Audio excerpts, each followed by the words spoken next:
Et bonjour à tous et bienvenue dans cette nouvelle vidéo. Donc une vidéo qui va vous parler des supports et résistances. Je vais vous expliquer, vous montrer comment moi je procède pour les tracer.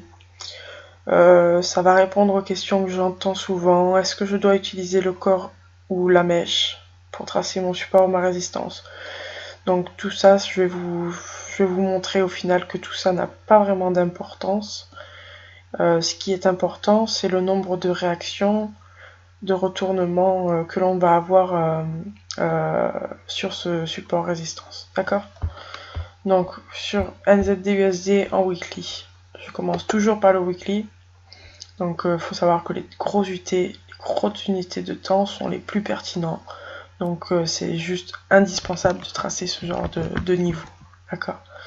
Donc on commence et on a quelque chose d'intéressant ici. Donc là, je vais vous mettre en évidence les niveaux touchés ici. Résistance, résistance, support, résistance, support, support, support. Ça range, résistance, résistance. Ok? Donc vous voyez, le niveau a été fréquenté à pas mal de reprises. Des réactions ont eu lieu à de nombreuses reprises également. C'est vraiment un fort niveau où on peut imaginer que le prix dans le futur va potentiellement revenir ici et va réagir. Ok. Allez, on continue. On a quoi d'autre? Justement, le prix est dessus. Tac. Vous pouvez voir que ce niveau a eu de fortes réactions. Le prix est venu à de nombreuses reprises. Il a réagi dessus. Voilà. Ok. Allez, hop. Donc là, on est complètement en plein sur ce niveau que je viens d'identifier. Donc là, on peut imaginer que le prix va potentiellement réagir, repartir à la hausse.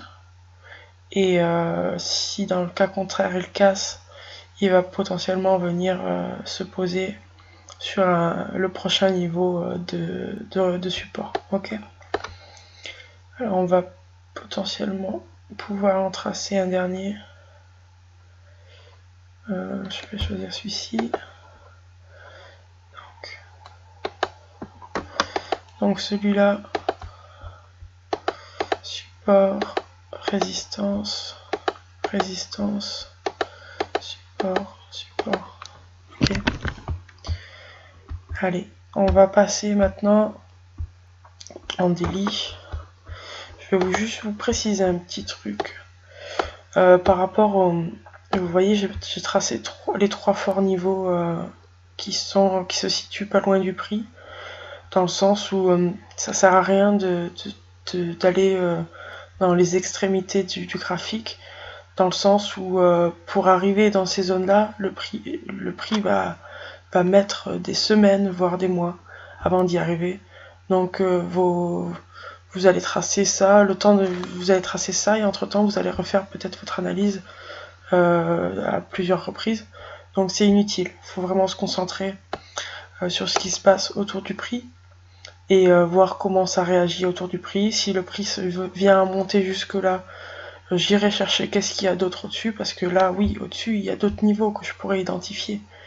Mais c'est tellement loin que c'est inutile de le faire, ce serait une perte de temps que de tracer tous les niveaux de ce graphique. Donc je me concentre sur ce qui se trouve autour du prix actuel. Ok. Allez, on va aller regarder en daily ce que l'on peut voir.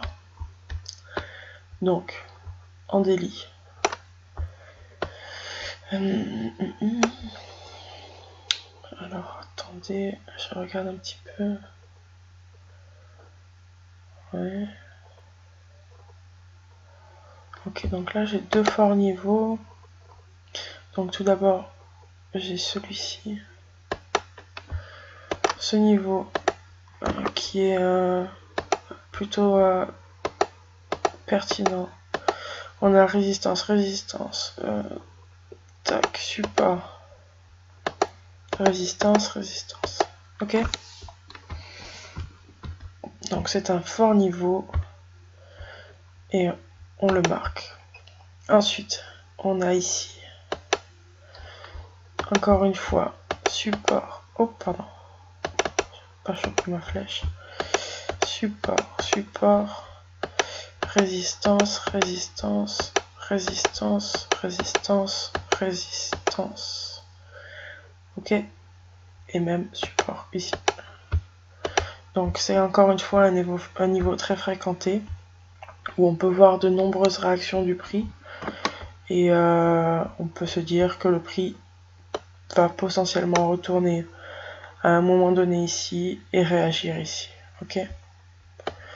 Ensuite, un autre niveau en dessous du prix, le potentiel niveau qui va nous servir si le prix casse le support actuel.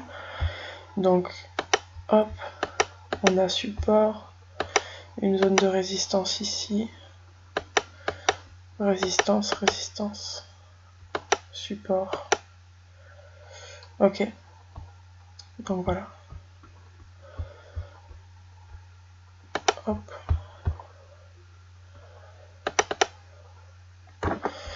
Ok. Maintenant, on va aller faire un dernier petit tour en H4 et compléter avec des supports à résistance sur l'unité de temps H4. Ce sera plutôt des niveaux qui vont nous servir dans les prochains jours.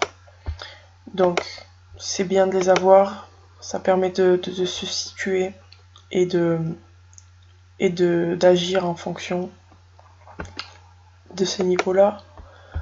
Tac. Donc en H4, on a un fort niveau là. Je sais pas si vous voyez. C'est résistance. Support. Résistance. Support. Support. Résistance. Résistance. Résistance. Donc un niveau très très fréquenté. On a eu à multiples reprises une réaction sur ce niveau. Donc à surveiller de très près. Ok. Tac.